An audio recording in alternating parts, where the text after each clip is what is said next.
Capítulo 4 Da pluralidade das existências. A reencarnação. Como pode a alma, que não alcançou a perfeição durante a vida corpórea, acabar de depurar-se? Sofrendo a prova de uma nova existência. Como realiza essa nova existência? Será pela sua transformação como espírito? Depurando-se, a alma indubitavelmente experimenta uma transformação. Mas para isso necessária lhe é a prova da vida corporal. A alma passa então por muitas existências corporais? Sim, todos contamos muitas existências. Os que dizem o contrário pretendem manter-vos na ignorância em que eles próprios se encontram. Esse o desejo deles. Parece resultar desse princípio que a alma, depois de haver deixado um corpo, toma outro, ou então que reencarna em novo corpo. É assim que se deve entender? Evidentemente. Qual o fim objetivado com a reencarnação? Expiação. Melhoramento progressivo da humanidade. Sem isto, onde a justiça? É limitado o número das existências corporais ou o espírito reencarna perpetuamente? A cada nova existência, o espírito dá um passo para diante na senda do progresso. Desde que se ache limpo de todas as impurezas, não tem mais necessidade das provas da vida corporal. É invariável o número das encarnações para todos os espíritos? Não. Aquele que caminha depressa a muitas provas se poupa. Todavia, as encarnações sucessivas são sempre muito numerosas, porquanto o progresso é quase infinito. O que fica sendo o espírito depois da sua última encarnação? Espírito bem-aventurado. Puro espírito. Justiça da reencarnação. Em que se funda o dogma da reencarnação? Na justiça de Deus e na revelação, pois incessantemente repetimos: o bom pai deixa sempre aberta a seus filhos uma porta para o arrependimento. Não te diz a razão que seria injusto privar para sempre da felicidade eterna todos aqueles de quem não dependeu o melhorarem-se?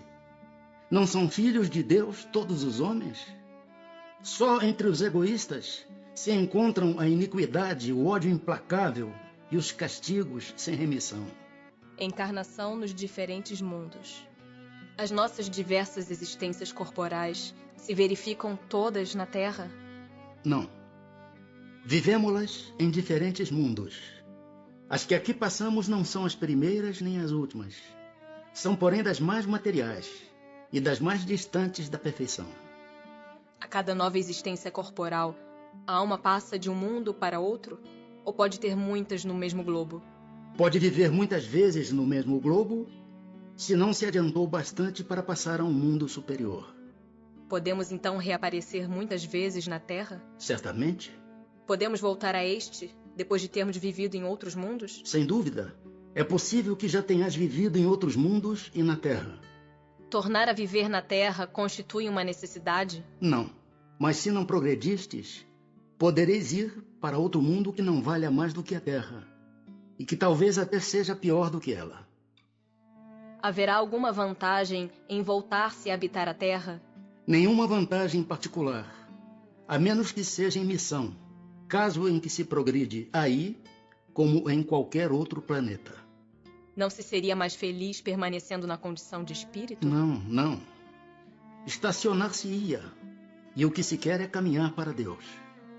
Depois de haver encarnado noutros mundos, podem os espíritos encarnar neste, sem que jamais aí tenham estado?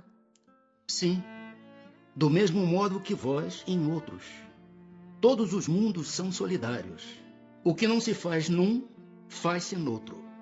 Assim, homens há que estão na Terra pela primeira vez? Muitos, e em graus diversos de adiantamento. Pode-se reconhecer, por um indício qualquer, que um espírito está pela primeira vez na Terra?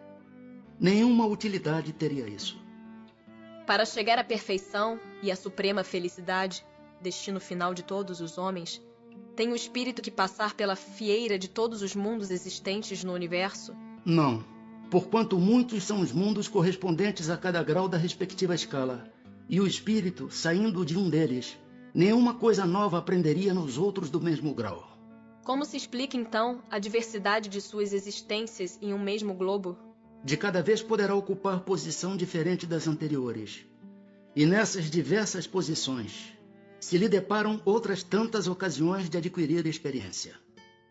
Podem os espíritos encarnar em um mundo relativamente inferior a outro onde já viveram? Sim, quando em missão, com o objetivo de auxiliarem o progresso, caso em que aceitam alegres as tribulações de tal existência, por lhes proporcionar meio de se adiantarem.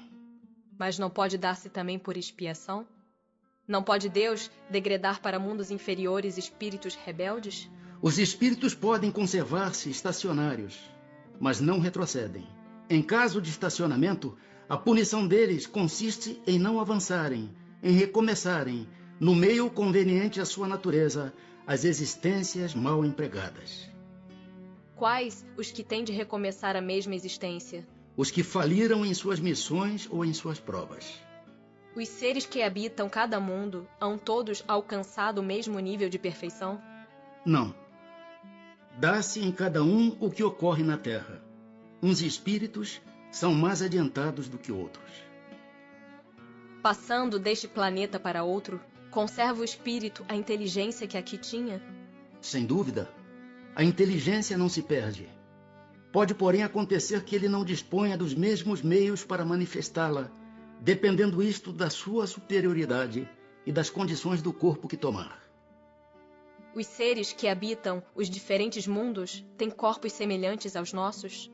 É fora de dúvida que tem corpos, porque o espírito precisa estar revestido de matéria para atuar sobre a matéria. Esse envoltório, porém, é mais ou menos material, conforme o grau de pureza a que chegaram os espíritos. É isso o que assinala a diferença entre os mundos que temos de percorrer, porquanto muitas moradas há na casa de nosso Pai, sendo, consequentemente, de muitos graus essas moradas. Alguns o sabem, e desse fato têm consciência na terra. Com outros, no entanto, o mesmo não se dá. É-nos possível conhecer exatamente o estado físico e moral dos diferentes mundos? Nós, espíritos, só podemos responder de acordo com o grau de adiantamento em que vos achais. Quer dizer que não devemos revelar estas coisas a todos, porque nem todos estão em estado de compreendê-las, e semelhante revelação os perturbaria. Indo de um mundo para outro, o espírito passa por nova infância? Em toda parte a infância é uma transição necessária, mas não é em toda parte tão obtusa como no vosso mundo. Tem o espírito a faculdade de escolher o mundo onde passe a habitar? Nem sempre. Pode pedir que lhe seja permitido ir para este ou aquele, e pode obtê-lo, se o merecer. Porquanto a acessibilidade dos mundos para os espíritos depende do grau da elevação destes. Se o espírito nada pedir, que é o que determina o mundo em que ele reencarnará? O grau da sua elevação.